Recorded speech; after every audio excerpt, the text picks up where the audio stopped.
I'm Larry Fedoruk, and this is my weekly podcast, Later That Same Life.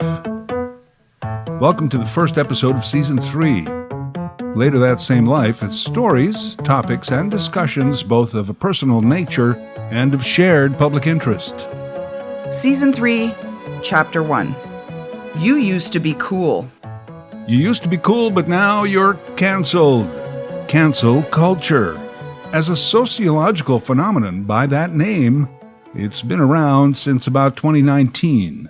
Dominant and in wide use mostly over the last 12 months. In 2018, a professor of American culture at the University of Michigan, Lisa Nakamura, told the New York Times that cancellation was a cultural boycott of a certain celebrity, brand, company, or concept. It's a solid definition and a good place to start. Actor Rowan Atkinson, that's right, Mr. Bean, compared it to a medieval mob looking for someone to burn. College professor v. Mr. Bean. Who to believe here?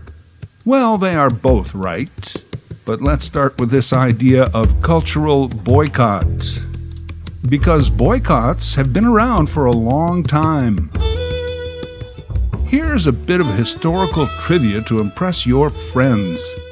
Boycott is eponymous. There actually was a Captain Charles Boycott. He was an agent for an absentee landlord in Ireland in the mid to late 1800s. The tactic of a boycott was first used not by him, but against him. Short story, bad crop year, so the farmers wanted their land rents reduced. Boycott instead began evicting farmers. In protest, the farmers withheld rent, withdrew services. It worked. Word of this boycott measure began to appear in newspapers around the world, and soon the word boycott began to be the term for this large, peaceful civil action. Again, very short version of a detailed history, and no, none of this will be on the test. So boycotts have been around for over 140 years. Recently, the story has been retold of the Montgomery Bus Boycott of the mid-1950s. After news of Rosa Parks refusing to give up her seat to a white person on a Montgomery, Alabama city bus, local civil rights activists realized that African Americans made up 75% of the Montgomery transit riders. Almost all stopped riding the bus. Boycott. It worked. Segregation rows on those city buses were declared unconstitutional. Now, it took a year, and it may have been done begrudgingly, and is only one part of the long struggle for racial equality, which is still being fought today. But for the most part, boycott considered successful. Many may remember the 1980 Olympic boycott. Then U.S. President Jimmy Carter said the United States would not send an Olympic team to the Moscow Olympics unless the Soviets, which is what we used to call Russians, withdrew troops from Afghanistan. 16 nations supported the boycott, but many also said that their athletes had the individual right to compete, as long as they competed not under their nation's flag, but under the generic flag of the National Olympic Committee. The Soviets did not withdraw from Afghanistan, and in fact themselves boycotted the 1984 Games in Los Angeles. Did the Olympic boycott work? Generally, no, although it did help bring attention to international strife and foreign policy. But really, all it did was add an asterisk to dozens of Olympic performances. Big deal. Sports actually loves the asterisk. I mention these two boycotts not only because they are both well known, but because they are so different and may provide a lesson to the modern day boycott, which we now call cancellation. And because we say it's cultural, we have dubbed it cancel culture. And quickly, let's face it, cancel culture has a ring to it, whether you agree with it or not. It's a good name, good branding. Now add the word climate. We live in a climate of cancel culture. Well, that's not only fun to say, but easy to believe. Good buzzwords. They fit so well on a tweet or on a CNN over-the-shoulder graphic. Cancel culture is a media term. It has its roots in media. Because what used to get canceled? Well, yeah, a meeting, an order, an appointment, but most famously a TV show. Not enough people liked it. It's gone. Canceled. In 1981, the band Chic had a song called Your Love Is Canceled. Lyrics talked about the cancellation of love.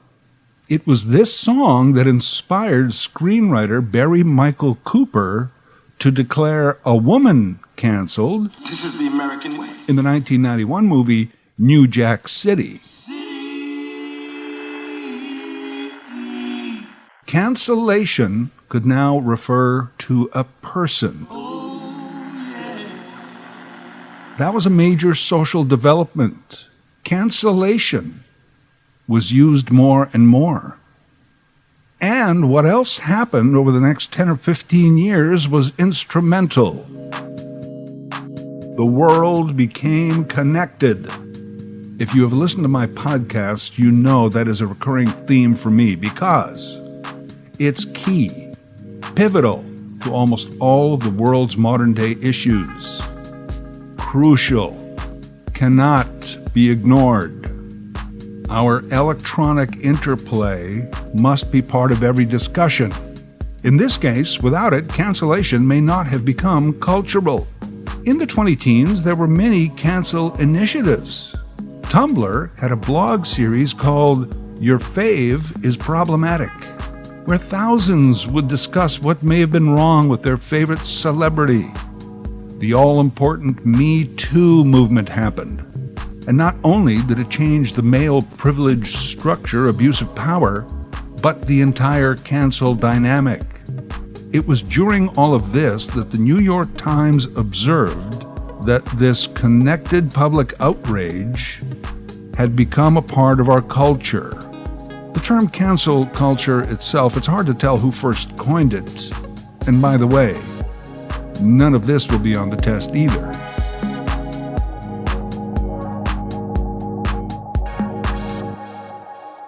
So back to the Montgomery Bus Boycott. Straightforward, right? A black woman refuses to give up her seat to a white person on a bus, thus breaking the law. Black citizens boycotted. Laws were changed as a result. If you were African American living in Montgomery in 1955-56, you did not ride the bus. If you were a 19th century renting farmer in Ireland, you protested Captain Charles' boycott. Direct cause, reaction, effect. The Olympic boycott introduced many levels of nuance to the boycott principle. Okay, first of all, what does high jumping and gymnastics have to do with Soviet troops in Afghanistan? Well, why should the Soviets benefit from one when they are doing the other? Jimmy Carter made this a question of patriotism. If you wanted to travel to Moscow to throw a discus, it could possibly be un-American. Other countries like, Italy, for one, said to their athletes, okay, go to Moscow, but don't use the green, white, and red flag. So they didn't. Now, if you went and competed, did that mean you approved the Soviets in Afghanistan? Of course not. Well, not necessarily. Certain athletes just felt that their lifelong dedication to softball was more important. So there were national statements of boycott, individual contributions of boycott, and I imagine disagreements of what might be the correct action. Here, the cause, reaction, and effect seemed unrelated, but they were under one banner of boycott. That's kind of how we live today. We live in a cancel culture. Or is cancellation just part of our connected culture? I think more likely the latter. And if cancellation is just a form of boycott, well, we've been doing that for decades. So what's changed? Well, again, we're all connected. And as a byproduct, it has not only become important for you to culturally abandon a celebrity, brand, company, or concept, but I must do it too. With modern-day cultural cancellation, you can become canceled for not supporting the original cancel.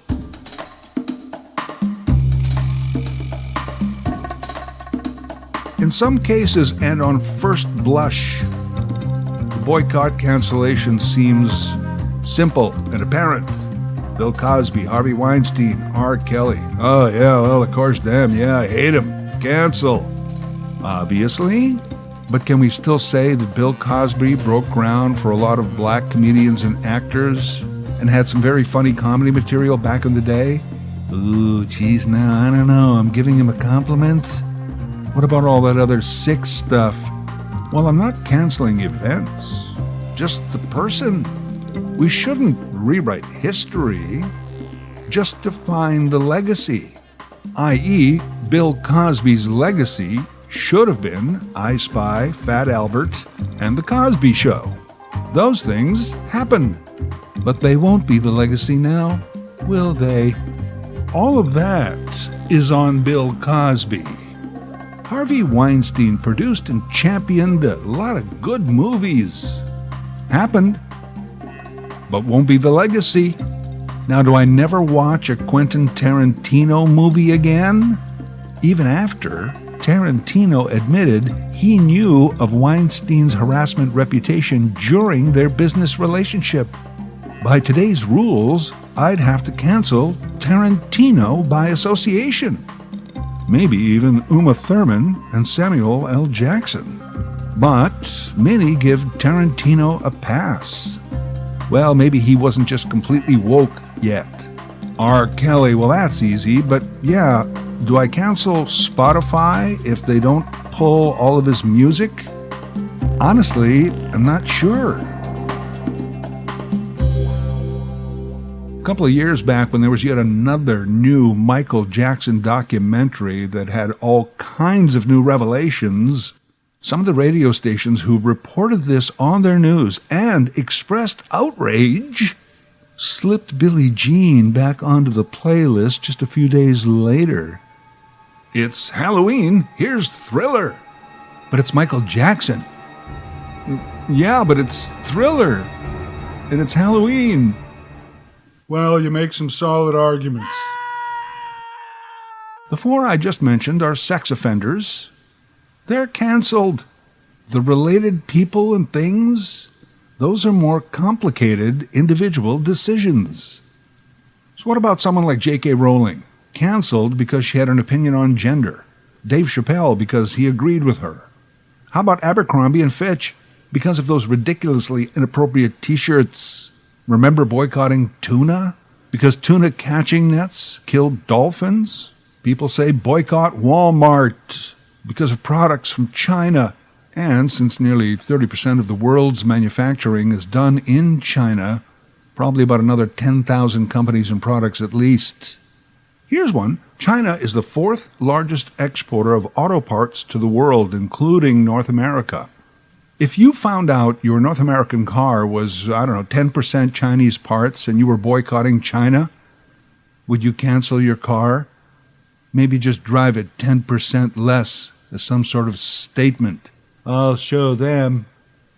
What about boycotting Chick-fil-A? Because the founder was reportedly homophobic and gave money to right-wing religious groups. I personally support the LGBTQ2+ community 100%. But are you telling me that means I can never in my life have a Chick-fil-A chicken sandwich? Because then I guess the support is down to about 99.9%. Can we reach some sort of social compromise? Hey, community, I will never have a Chick-fil-A chicken sandwich. in your presence. Hey, PETA, when you come over for dinner, I promise not to serve you pork chops. But when you're not around, why can't you just be satisfied with your choice instead of insisting that everyone else must agree with you? The other day there was a report that slave labor was being used on some tomato farms in China, and the next day a few brands of ketchup and tomato sauce got taken off the shelves. Listen, that was the right thing to do, but the fear of cancellation was so pervasive, the company didn't even wait for us to boycott their spaghetti sauce in protest.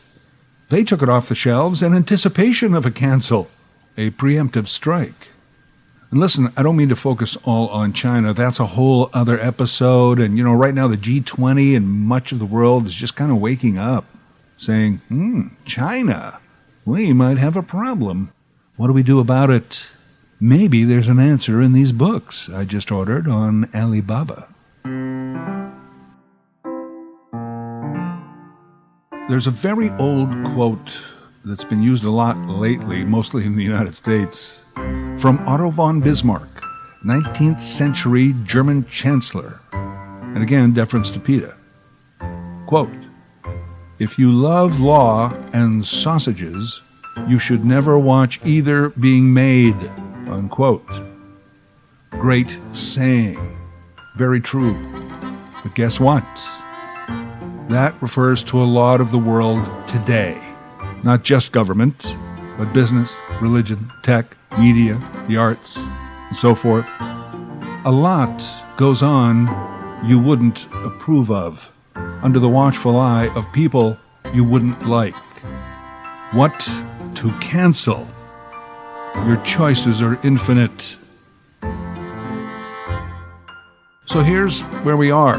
As the 21st century marches on, there are fewer places to hide. If you're a celebrity, brand, company, or idea, we know where you come from, or can easily find out. We know where you buy your tomatoes, what church you attend, and what you did last summer. Plus, once we find out, we can easily tell the rest of the world with just a few keystrokes. Be sure and add a link to increase your believability. At the same time, more and more studies show that people want their choices to reflect who they are. For good and bad, our identity is tied to everything that we say and do. I guess it's always been that way, but now it's so easily exposed to the rest of the world. Many times we are forced to defend our choices.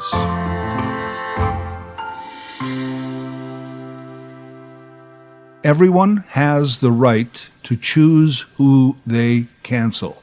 But this is where Mr. Bean comes in. We shouldn't collectively become this medieval mob looking for someone to burn. Or a media evil mob, for that matter. We should make our own choices apart from the mob, even when the mob pushes their ideas to the top of our news feed. That's why I don't believe we live in a cancel culture. It's a thing that media says. Cancel culture moved in. Cancel culture did its work on a person or a thing. When really what happened is a bunch of people kind of agreed, based on their personal ethic and identity, to reject something. And with a few keystrokes, and maybe a link, told a bunch of other people, who then made their own personal choice. That's the way it should work. Sometimes what happens, though, is that when people see a mob near a bonfire, they quickly run over with a cup of gasoline. Yeah, that happens too, but it should be an individual choice. And be happy with it, even if me and the mob disagree.